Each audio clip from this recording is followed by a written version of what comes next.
أنتم الآن على موعد مع راديو دوغما لأعرفه. مساء الخير عليكم مستمعينا الأعزاء، أهلا بيكم في برنامجكم من يجدها. معكم إيناس صمويل كل يوم سبت الساعة 9 مساء. برنامجنا بيخص حواء، لكن أهلا بكل آدم يحب يسمعنا أو يشترك معانا. هدفنا الأول والأخير هو بناء أسرة سعيدة، وفي برنامجنا بنتكلم عن شخصيات نسائية من الكتاب المقدس، وبرضه من خلالها بنطرح أسئلة وبنتكلم في مشاكل اللي بتقابل حواء في حياتها وبنحاول نحلها سوا. وبنستنى مشاركاتكم وتعليقاتكم أو اقتراحاتكم وأسئلتكم اللي هنحاول ندور على إجاباتها مع بعض من خلال شخصيات الكتاب المقدس. شخصيات ليها مميزات وبرضه ليها أخطاء، وحلقتنا النهاردة بعنوان معينا نظيرا. أكيد عرفتوا هنتكلم عن مين النهاردة. هنتكلم عن أمنا حواء، أم كل حي وبداية الخلق.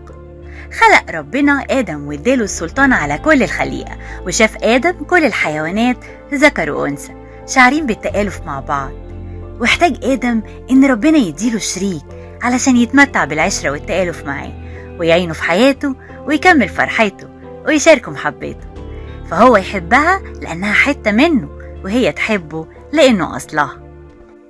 وينام آدم وأخد ربنا ضلع من ضلوعه وخلق حواء زي سيد المسيح آدم التاني اللي نام على الصليب وخرجت الكنيسة من جنبه المطعون، سال دمه علشان يفديها ويحييها وتبدأ حياتها. خلق ربنا اتحاد بين الرجل والمرأة، محدش فيهم يقدر يعيش من غير التاني، وما يفصلهمش أي اختلافات في الطباع أو السلوك، يعيشوا حياة واحدة ويكملوا بعض فيها. ويتكمل المسيحية الصورة باعتبار الزواج سر مقدس بيحل فيه الروح القدس ويدي الزوجين القدرة على الاتحاد. والنهاردة بنتكلم عن حواء. عمل ربنا أول عملية جراحية في التاريخ، وألقى ثبات على آدم وأخذ ضلع منه وكساه لحم، ولما شافها آدم قال فيها شاعر: هذا لحم من لحمي وعظم من عظامي، وتدعى امرأة لأنها من امرئ أخذ. وطبعا كلنا عارفين الآية اللي اتقالت في سفر التكوين: لذلك يترك الرجل أباه وأمه ويلتصق بامرأته ويكونان جسدا واحدا. حواء اللي كانت لآدم معينا نظيرا، يعني ما كانتش أقل منه ولا كانت أحسن منه.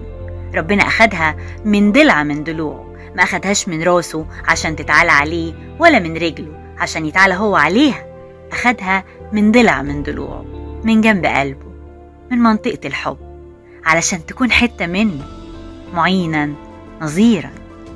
يعني هي بتساعده على هموم الحياة، وهو بيساعدها كمان علشان يكونوا أسرة سعيدة.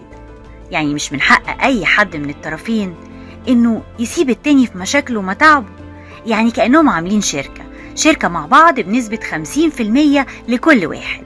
مفيش حد نسبته بتزيد عن التاني، لأن الاتنين معينا لبعضهم والاتنين نظيرا لبعضهم. يعني الزوجة لما تتقل على جوزها وتسيب عليه الحمل كله وطلبه بحاجات هو مش قادر يعملها، يبقى ما بقتش معينة. ولما الزوج يتقل على الست ويسيبها تشتغل جوه وبره وما يحاولش يساعدها، يبقى لا هو معين ولا هي نظير. الزواج هو شركة، بس شركة مقدسة، الراجل والست وفي وسطهم ربنا هو اللي بيتكلم، ربنا هو اللي بيبارك، ربنا هو اللي بيسند ويقوي. يلا بينا النهاردة ندخل ربنا في كل أمور حياتنا، في بيتنا وفي أفكارنا، في مستقبلنا وفي خططنا وفي مشاريعنا، ونقول له: يا رب بارك وخليها شركة حقيقي مقدسة.